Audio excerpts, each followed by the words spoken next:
First, I want to send my condolences and prayers to the family of DMX and to all the fans out there that loved his music. If you loved him and his music the way I did, then you understand why it's not only a sad day for hip-hop, but is also a big loss for hip-hop. DMX was one of the very few artists that I felt was truly real in his music. He often spoke of his hardships, his pain, love and addiction, and he also never shied away from speaking on his faith and relationship with God. And I feel like that's what made us all love and respect him. I put the vlog that was supposed to release today on hold because I wanted to pay my respects to X and share my story of how his song, Lord Give Me a Sign, restored my faith in God through one of my darkest and lowest times in my life. Run it. July 31st, 2009, on the 2nd year anniversary of my cousin Stevie's passing, I got caught up in some bullshit and missed the gathering at his grave that my family does on that day. Basically, this cop charged me with evading arrest. Even though I wasn't under arrest, I was never told I was being detained, was never read my rights because I hadn't even committed any crime to even get charged for that bullshit. While I was being arrested, I hate to say it, but it was a white racist lady cop, and she said all kinds of racist things to me while cuffing me. She took me into Deer Park Police Station where I was charged for evading arrest. At this time I was on probation. It was my 2nd year, and I thought there was no way I was going to be able to get out of this on bond because I had already violated in my 1st year because I came up dirty on my first UA smoking bud while fighting my case before I got put on probation. The next day I was able to bond out, but less than 2 weeks later 2 detectives show up dressed in all black tux and blacked out Suburbans to my job. At the time I worked at ExxonMobil in Baytown, Texas as a scaffold builder. One of my terms on my probation was to have and maintain a job to show I'm trying to be a better member of society, so that's what I did.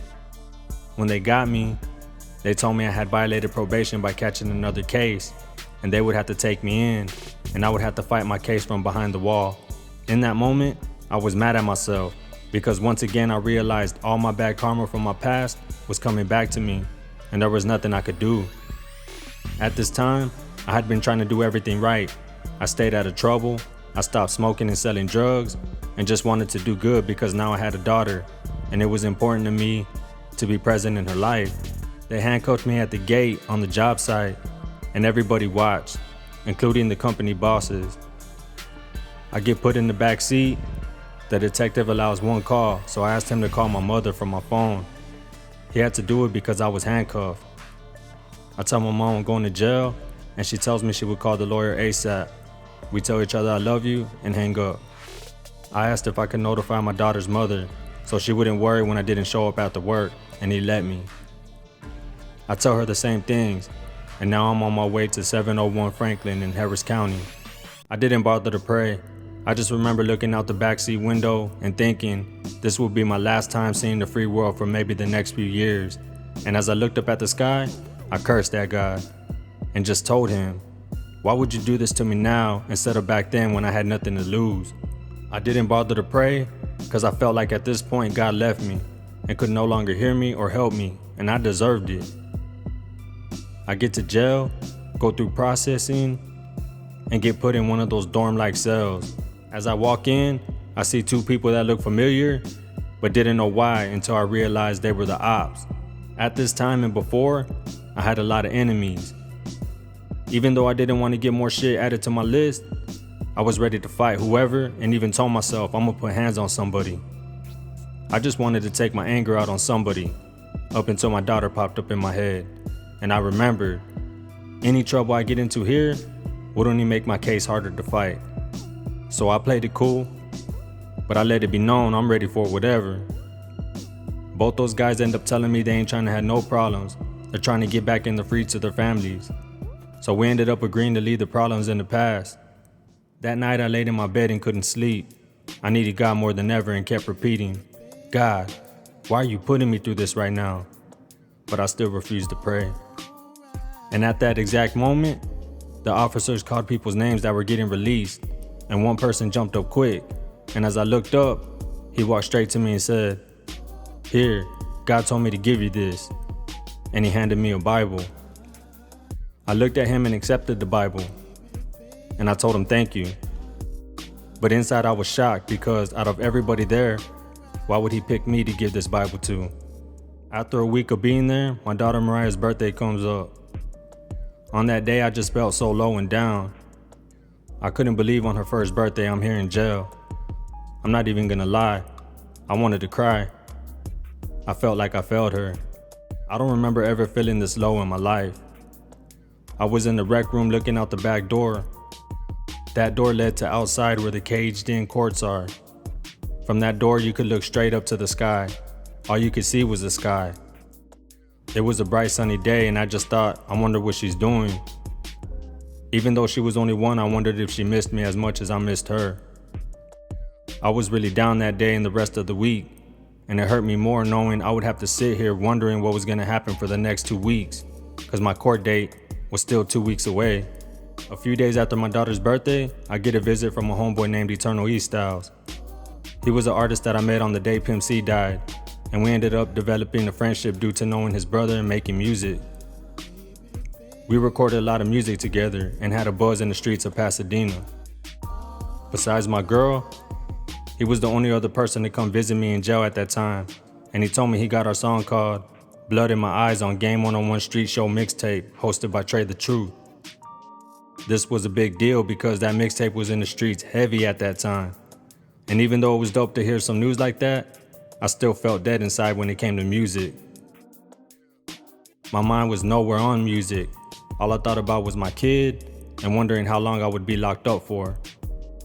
I thanked him for visiting me and for keeping my name out in the streets with our music. That was some real shit, bro.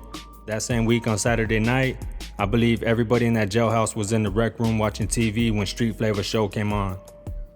I used to watch that show all the time because they usually showed all the local artists' videos, but I never thought I would see it in jail.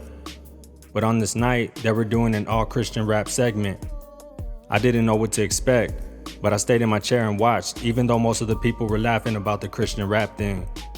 The first video they kicked it off with was DMX song called Lord Give Me a Sign. I had been a DMX fan since I was an intermediate when he first came out, but I had never heard this song. That song was so powerful and it instantly pulled me in. I was hooked from the moment it started to the moment it ended. I had goosebumps and still get goosebumps thinking of this time. Everything he said in that song felt like he was rapping about me and my life at that moment. I had never felt a connection to a rapper's music the way I did with X. That moment with that song instantly restored my faith with God and gave me some inspiration. I really felt like God kept reaching out to me, but he fully got my attention through DMX. And my question, God, why are you putting me through this right now, was finally answered. After that song played, everybody that was watching was praising DMX and saying nothing but good things. Some left to get their Bible and started reading from it. That's how powerful that song is. That night I laid in my bed reading parts of the Bible. I came across this prayer card that was placed in it called A Sinner's Prayer, and read that before going to sleep. And I told myself, when I get out, I'm gonna make a song called A Sinner's Prayer, and I'm gonna mention God more in my music like X did, so hopefully it could help somebody else like it helped me. I prayed before going to sleep and told God, I got your sign, and if you get me out of this, I will be a better man for my daughter, my family, and I will focus on my music. I got out several weeks later on bond and house arrest with the ankle monitor. Turns out picking me up at my job and my work clothes worked out in my favor. The judge felt some sympathy when my court-appointed lawyer told him, out of his 15 years of being a lawyer, he's never had somebody get picked up from their job.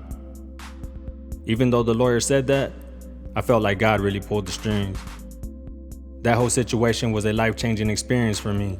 My evading arrest charge was eventually dropped, and I beat my probation violation case. I told myself from that point on, I would do my best to never leave my daughter without me again. And from that time, I haven't missed a day and haven't been back to jail since. I bought the CD, The Year of the Dog, that has that song the week that I got out of jail, and played it every morning to remind me of what I just went through.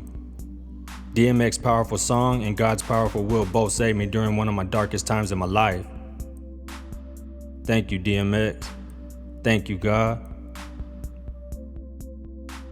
The Lord may not come when you call, but he's always on time.